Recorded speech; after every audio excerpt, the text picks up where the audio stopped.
Good morning, good evening, good afternoon, wherever you may be. CC here, Chris, from New York, Westchester County. It's I missed the magic number 33.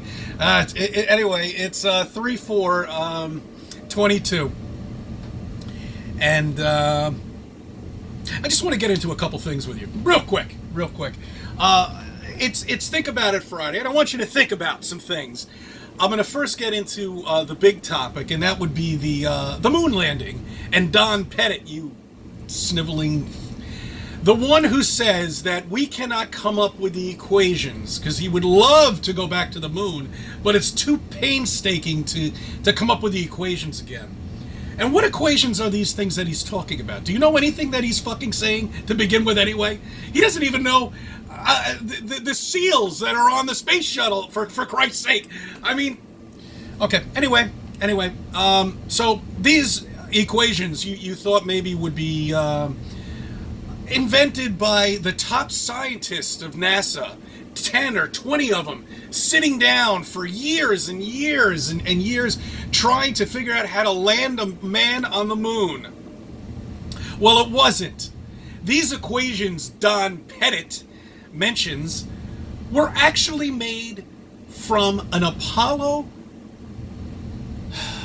employee called Margaret Hamilton. She's the engineer who came up with these. The thumbnail that I have on this video shows books that are as tall as she is. She was born in 1936. Now, the suspicious part about all of this, okay, is if you look into it and you take the numbers 36 and you divide and you take it away from 1969, she was at the age of 33 when she came up with these equations. That's right, the big number 33.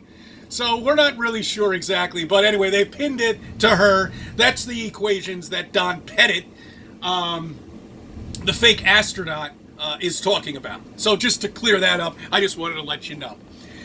Okay, now there's a couple things here that you also must think about too, are smartphones. And I brought this up before too.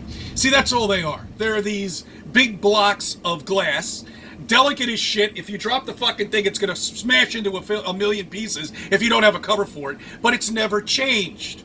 Never has it changed at all. We're now working on almost 15 years. I believe that these smartphones were made, that Apple made these things.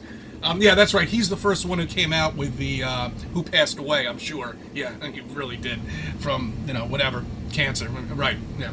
Anyway, he's the one who made this, the touch screen, and that's what you're watching me through right now, or you may be watching me on a computer or the television. I don't know, whatever it may be, it doesn't make a difference. Apple's the one who made these, but it's never changed. The technology has not changed one little bit. They've gotten faster, they've gotten slimmer, but it hasn't changed at all, and it won't change. The only way they're going to be able to change smartphones right now is if they manage to put it inside of us or something. They tried to do the wraparound screen, the oiled screen, shall we call it? Didn't work. The technology's too difficult. It kept flapping open and flapping open, and the screen would go out after 1,000 times of doing that. And I think they have another one that's out that's just as flimsy, But it's you see, we get stagnant with technology. You know what I'm saying? It's almost like we're stealing technology from somewhere, and that's it. It just stays exactly the way it is because we can't figure anything else out to do. The combustible engine, for crying out loud, in 1920, we were driving around with fucking electric cars. They already figured that out in 1920. 1920, and the technology was probably even better in 1920 than it is right now with those motherfucking Tesla cars that are driving around there that are $150,000 that nobody can afford. Oh, they have cheaper ones. Really? What happens if you live in an apartment? What are you going to do? You're going to run a cord to your fucking car out in the street? Think, people, think. You've got to think rationally. People aren't thinking rationally. They don't know. They think they can see a star from 1 billion miles away. Billion light years away. Light years. Do you know how long that is? Do you know how far away that is? Do you have any idea? Take a flashlight, for crying out loud. Go into a nice, God, just take a flashlight, go out on the street. You don't even have to get a quarter fucking mile, and the light just disappears. It's gone. Poof. People ask me about the stars. Oh, why am I looking at constellations different than where you are? The constellations are different over there. Well, think, you idiot. It's the perspective you have. I'll make it even simple for you. Okay, I'm at a lake. You're looking at the moon reflecting off the lake. I see the moon over here, and the person on the other side of the lake sees the moon over here. Okay, that's the perspective people need to understand. Okay, that's amazing light show up there. That's all there is. It would be absolutely impossible to see a star that's billions of light years away and you could see the light. Absolutely impossible. It's how anybody can even believe that, how I believed it, and I never thought of anything. Because, you know, when you're in school, the teacher, the authoritative figure is telling you all of this shit, and you're absorbing it. And then you've got the globe right there in front of you when you're in high school, and there it is. Telling you more that we live on a globe, we live on this.